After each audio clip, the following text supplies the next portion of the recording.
But that jamboree happening right now, you see it there on your screen, in that place is particularly chilling because in 1939, more than 20,000 supporters of a different fascist leader, Adolf Hitler, packed the garden for a so-called pro-America rally. A rally where speakers voiced anti-Semitic rhetoric from a stage draped with Nazi banners. When a Jewish protester rushed the stage, the Associated Press reported, quote, instantly, a dozen or more stormtroopers set upon him, knocking him down and beating him as he held his head in his arms. Most of his clothing was torn from his body. Later, he was booked for disorderly conduct.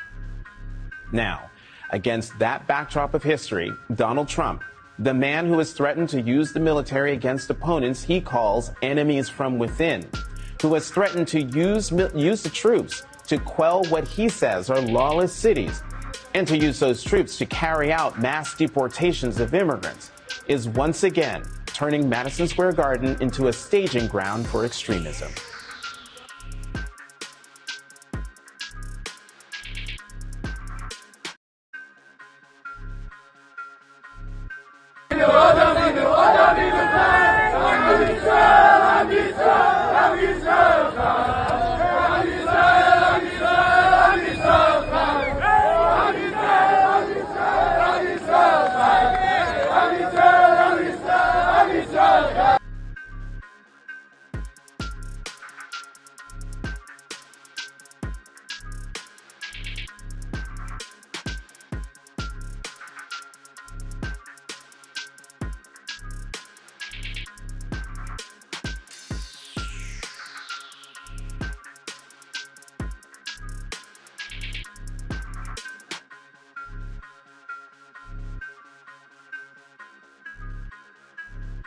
But let's also go to what Donald Trump himself said last night, that some of the black men groups that I've been debating about why they can't be with Trump, he said, I could be laying out in the beach with my white skin getting tanned. I mean, this is Donald Trump's mouth saying this. So I said to those on the fence, this is not a real racial signal. My pretty, white, beautiful, white skin. Yeah. Donald Trump said this last night at his homecoming.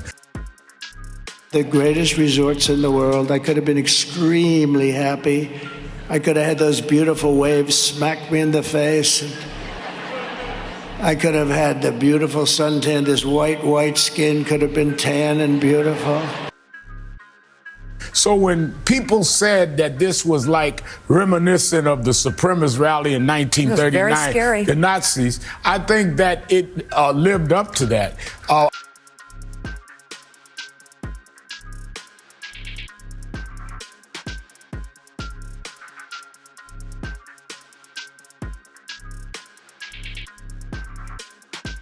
I just got back from Donald Trump's rally at Madison Square Garden. I'm a Jewish New York Republican, and I have seen the mainstream media calling this a Nazi rally. And that couldn't be further from the truth. There were so many Jews there, just like myself. There was Israeli flags, and nearly every single speaker talked about their commitment to upholding the relationship between U.S. and Israel. Not to mention all the Latinos for Trump, gays for Trump, and nearly every other group that would have never been allowed in if this was actually a Nazi rally. Kamala Harris could literally bring Adolf Hitler on her stage, and the mainstream media still wouldn't call it a Nazi rally. Their lies are futile. Trump is winning this election in 9 days. Make sure you get out, vote early, and vote for Donald Trump. The current non-Jewish Messiah was chosen to be of service to the Jewish people and the Jewish Messiah.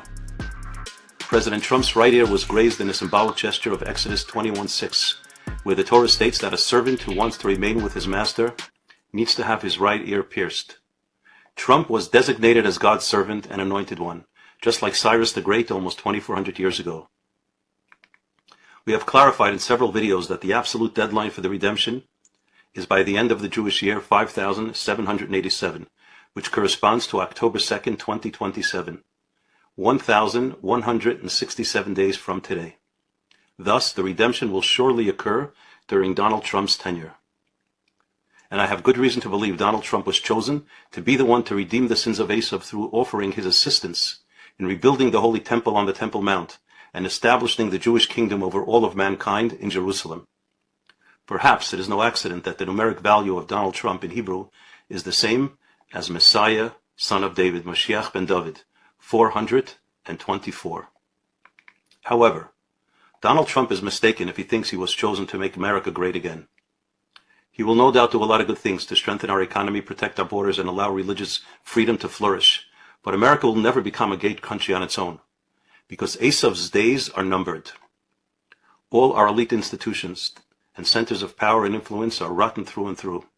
The majority of Americans under 30 who are college educated and who are the future leaders of America support the vicious monsters of Hamas rather than the holy and courageous soldiers of the IDF.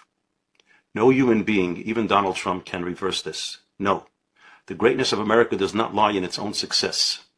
America will be great when the Messiah comes. And the leader of this country, on behalf of all the good people in this country, will humbly present himself to the Jewish Messiah and ask him to accept the United States of America into a new alliance of countries who accept the leadership of the Messiah.